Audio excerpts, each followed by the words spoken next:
Ég fann leiðabók Hallgríms skipstjóra í Munkaklaustri sem stendur niðri við sjó. Að morgni dags 15. febrúar 1634 sigldi Hallgrímur skipi sínu inn í Kóralón. Sömu nótt réðust sjóræningjar á skipið.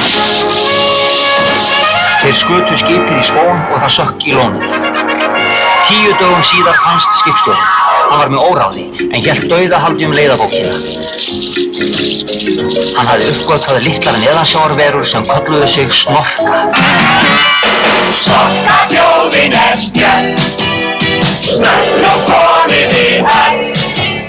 Við syngjum sjó.